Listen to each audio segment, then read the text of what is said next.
Hey guys, welcome back to our uniquely sponsored Wok Wednesday this week. It's sponsored by our friends Omni Foods, who created the world's first ever plant-based pork. And this product is Omni Pork Mince, which I'm going to use to make gyoza 3 ways. The first one, we've got watercress and black pepper to bring out the natural sort of peppery flavor of the veg along with the Omni pork. And then we've got some chili and garlic flavor and a hoisin, celery and fennel flavored gyoza as well. So let's start with the base flavors and the ingredients. I'm keeping the gyoza pastry really simple and I'm using ready-made pastries for this, just so we can really focus on the fillings for this recipe. If you guys want to learn how to make gyoza pastries from scratch, check out our other dumpling videos here. Now let's start with the product itself. And they've actually just launched here in the UK, and you can find the product online, so you can buy this. It's a frozen Omni Pork mince, and you also get Omni Pork strips for stir frying and things like that as well. The mince itself, I would say, actually, I've tried this quite a few times over the last couple of years. It tastes very similar to your classic pork mince. I would say it's a little bit on the wetter side. So when you use it, you've got to think about that perhaps, but it's definitely a base ingredient, and it's created as raw meat would be. So you want to treat it as you would raw mince. I've got 3 different bowls of the Omni Pork mince set up already. So I'm going to start by building my base flavor into each one of these bowls. Each one, I'm definitely going to put a good amount of garlic into. The last one, my chili and garlic, I'm going to put double the amount of garlic in because I want it to be nice and garlicky along with the chili later on. I've also got some ginger and spring onion, which I'm going to put into my hoisin, celery and fennel mix and my chili and garlic mix. So I've got some spring onion here. Now, as I said, the Omni Pork mince is slightly wetter than a sort of normal pork mince. So just to counteract that extra moisture, and we do want it to be nice and juicy, and that's what's great about this product. I'm going to put a spoon of panko breadcrumbs into each one, and that will just sort of soak any extra moisture from the Omni Pork mince. My base flavors are there. Now we're going to start to build up the marinades. Watercress and black pepper, good amount of black pepper, so that it really stands out and brings out the flavor. And I'm going to sort of complement that with about half a teaspoon of white pepper as well. Half a teaspoon of salt and some sugar. Teaspoon of sesame oil. Now with the hoisin, celery and fennel, I'm going to use a little bit of black pepper again. Some sugar. Hoisin sauce has a sweetness to it already, so it's going to work with that sugar. I've got some vegetarian stir-fry sauce here, which you don't need a lot of, but it will just add a good base savoury flavour to the mix. And then some light soy sauce, which is why I haven't put any salt in this. And last but not least, sesame oil, again, just finish off that flavour.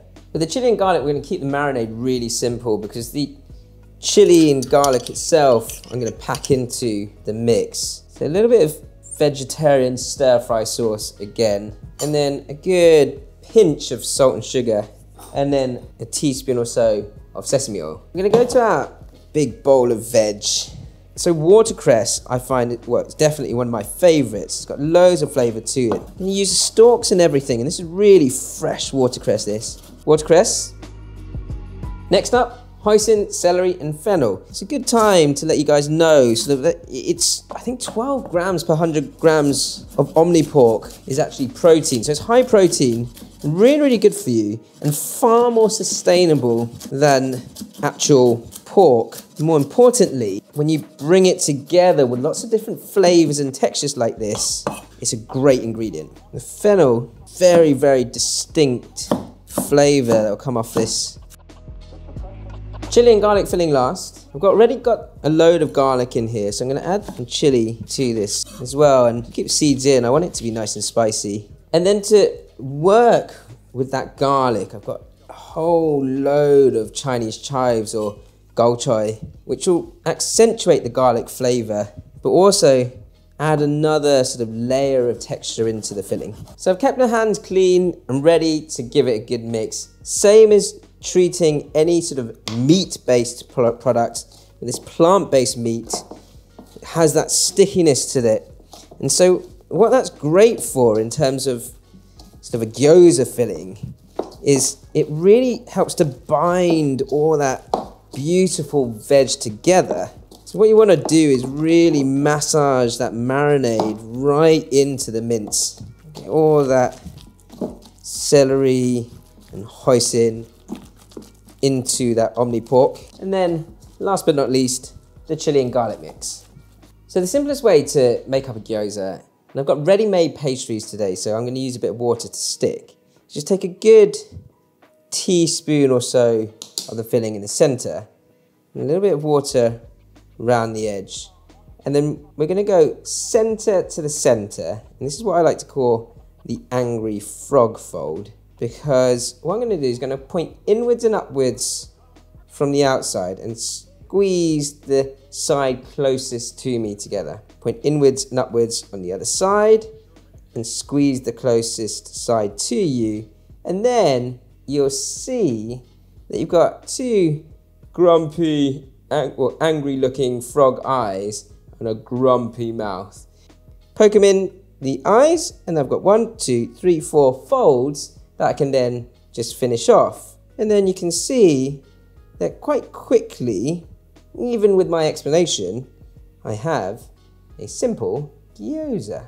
Now I've got 3 different fillings, and I'm going to cook my dumplings in a couple of different ways just to differentiate them and show you that you can do lots of different things with dumplings. I've got a couple of pans here. I'm going to fry the gyoza, a couple of the gyoza in, and then for the chili dumplings, I'm just going to boil those. I'm going to try and make a lattice in my pan fried dumplings, and that's that sort of extra bit of crisp around the sides of the dumplings. To do that, we use some corn flour slurry or paste. So with the pan fried dumplings, you need a little bit of oil in the base of your pan. Bring that up to medium heat, and then we're going to place your dumplings in. I've got all my dumplings on one tray here. I've got my 3 different flavors lined up. Chili on the side, hoisin in the middle, and my watercress on the left here. So I'm going to do my watercress Omnipork filling first. Give them a nice bit of space in between each dumpling so that they don't stick together. So once your dumplings have got a light brown on the base, then that's when you're going to start to pour some water in. And you want to pour enough water up to sort of no more than half the way up the dumplings. Whilst that's in there, to create that lattice, I'm going to pour some of this corn flour slurry. That will start to sort of congeal a little bit, and it will start to cook the corn flour through, and then later on will crisp up. So once your corn flour slurry mix starts to sort of bubble up and congeal, then you want to remove the lids to allow the water to evaporate more, and it'll keep bubbling away, and it'll sound like you'll hear the bubbling. Once the bubbling stops, you'll know that it's starting to crisp up more. Not until every part of that lattice is fully dry and isn't making a sound is it ready to come out of the pan. And the last thing I'm going to do is boil my chili dumplings. 3-4 minutes. Once they float, you can take them out.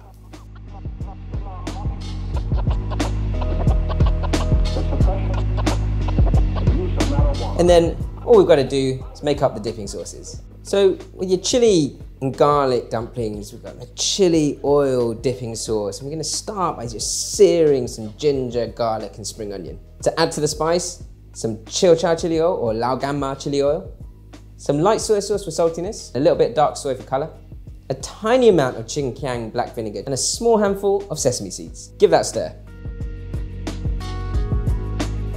And a quick soy dipping sauce for the other 2 dishes. And all it is 3 parts light soy sauce, 1 part black vinegar, and a little bit of ginger. I probably shouldn't eat the chili first, but it looks so delicious, I'm going to dig into that. Now, it's lovely.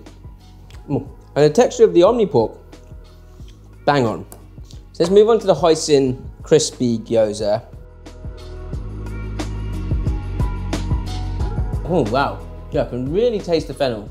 Hoisin sauce and ginger and fennel go really well together. Delicious. Now this one should hit me with some heat because I put a good amount of black pepper and white pepper into this. Amazing.